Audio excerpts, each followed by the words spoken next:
Vladimir Poutine est-il malade? Alors que le Kremlin continue d'affirmer que son chef ne cesse jamais mieux porter, la santé du président de la Fédération de Russie continue de faire parler.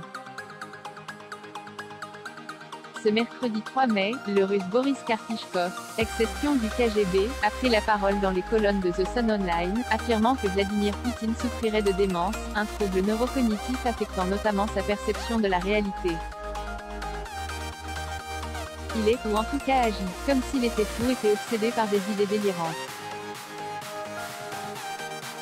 Il voit littéralement tout le monde, y compris les membres des services de sécurité russes et son proche personnel, comme des traîtres. Il est tellement suspicieux et paranoïaque qu'il peut désormais être comparé à Staline. Causée par une dégénérescence des lobes frontaux du cerveau, la démence peut causer perte de discernement, altération du jugement et sévère paranoïa, des symptômes souvent traités à Vladimir Poutine, notamment depuis le début de la guerre en Ukraine.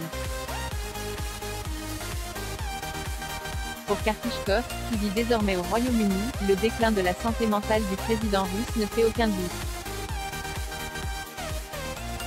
Il serait même possible que Poutine, âgé de 69 ans, cache ses soucis de santé à son entourage proche pour garder l'image d'homme fort qu'il a toujours entretenu.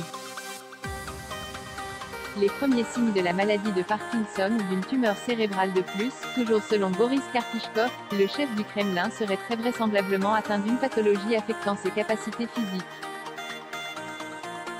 À en juger par sa façon de se mouvoir, il est possible que Poutine souffre des premiers signes de la maladie de Parkinson, ou d'une autre pathologie sérieuse causée par un cancer ou une tumeur cérébrale, par exemple.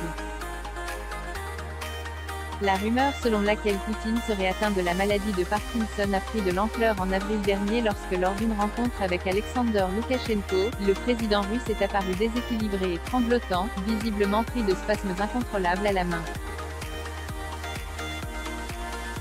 Toutefois, officiellement, Vladimir Poutine ne souffre d'aucune pathologie quelle qu'elle soit.